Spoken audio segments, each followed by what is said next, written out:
you feel your game's at right now individually?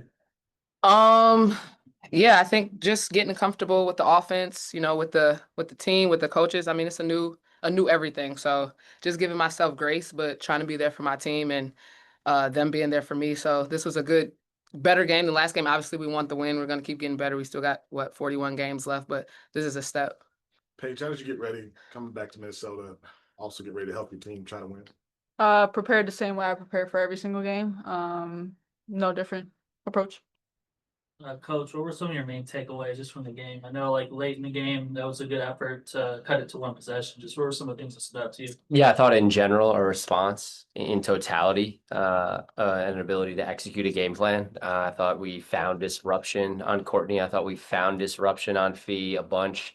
So I think we did a lot of things we set out to do, and then still have to clean some things up with putting them to the free throw line 27 times is a lot. So continuing to be able to establish that we're going to dictate and be physical, but not foul as much. Paige, you had a double-double tonight with assists. I was just kind of wondering, like, in terms of transitioning to the pro game, is the vision and pace and passing, does that come quicker to you, like, through these first 3 games? I think I mean, having the ball in my hands a little bit more, trying to create plays for my teammates, for myself, and just reading what the defense is giving. A lot of times we're just making the right play as a team. So whatever that right play looks like on that possession, that's what we're looking to do. Paige, how much of a relief was it to get the first shot to go down? It's crazy. The one that I made and the ones that I missed, that was crazy. But nah, not really. Just focusing on the next shot, and just trying to continue to contribute to winning, even if made or missed shots. Trying to impact the game in different ways. Paige, when you're out on that floor, like how familiar does that look? Like many times you've been out there, seen games here. Yeah. Honestly, if I'm being real, I'm not thinking about that at all when I'm out there playing. I'm just being in the present moment. And so the only thing I'm really looking at is what the possession looks like. Kind of how often were you able to actually get back to Minnesota? Really only in the summers. I would probably say August. That was usually the month that I went home and went to the state fair and got to see a lot of my friends and family. There's obviously a big reception for you, Paige, and get out there on the court. How did you stay focused, with all the attention on you coming back to Minnesota?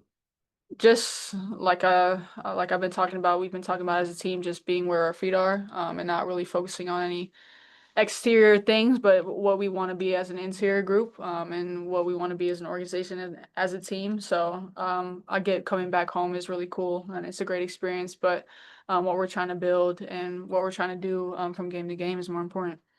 This is for Coach or Paige. What I think she was off the ball for tonight. Just what went into that decision? Just balance, just figuring it out and putting people in different positions. I think, when you bring Ty in the game, that naturally allows somebody else to kind of bring us organization. I think, Arike facilitating some plays here as well. It's just, moving everybody around in different spots, different matchups, different actions, and, trying to find what's working. Arike, I believe you tied Diana for the fastest to 500 career threes. Just what does that accomplishment mean to you? I know obviously you wanted to win, but what does that accomplishment mean to you? I mean, she's a legend. So, anytime you can make an imprint in this league, it's such a hard league. A lot of great players are playing now and been in the league is special. And, I was glad I was able to celebrate a little bit in the locker room with my team. Rob on the Zoom, go ahead. Rob Tianson from the Podium Finish. My question's for Paige. Paige, before your first WNBA game, you told me you get to the point where you reached your dreams and you want to take off with it and see what you can do with it. And you also said getting to the dream is not enough. So what does it mean for you to get further with this dream in front of the fans and the Target Center? And how do you stop and smell the roses after your first double-double in a moment like this? Yeah. You try to put everything into perspective and to see like all the little girls and people in the stands and realize that like that was you just about 10, 15 years ago. And so you never take it for granted how blessed we are to be able to play in this league and to play at this level and to be in this organization with this team. Just extremely grateful, and you try to reflect that every single time you play with the passion and joy and heart that you play with. So you take it and you carry it with you wherever you go. Dorothy on the Zoom, go ahead. Thank you. This question is for Coach. Coach, how are you feeling personally after the game? Kind of what's going through your mind right now? Proud of our effort and our response, and then just trying to figure out how I can continue to help this team, help these players, and help them to feel more comfortable and continue to move this thing along at an accelerated pace. So just being self-critical and ultimately and how I can best help this team. Thank you. Jordan, go ahead.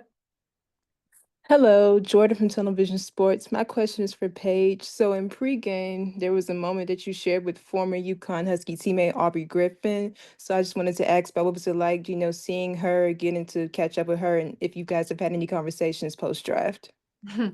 Yeah, I love Aubrey. That's my Pookie. But man, just the relationships that I built at UConn, there's something that's gonna last a lifetime. And I know she recently just got to Minnesota, I'm from there. So just checking in on her, how she's doing, how the process is going with her coming back from injury. And so it's just great to reconnect with those people that you love so much. And I'm just super proud of her and happy for her. And yeah, I love that girl. Ari, last one. Hey, just real quick for Arike. Can you talk a little bit about the impact that Maisha has had on the team so far? Yeah, she's a vet. She knows how to play the right way. She makes the right read, and she's a dog. We always know she has our back through whatever. Y'all see how she's built, so nobody really want to mess with her. But she's just a fun person to be around. I think like playing against her, I didn't really know her personality, and finally playing with her, like she's the sweetest person, funny, always keeps the energy light, but she's really good at basketball, good basketball IQ. So it's amazing to have her on the team. Thank you. All right, thank you. Thank you.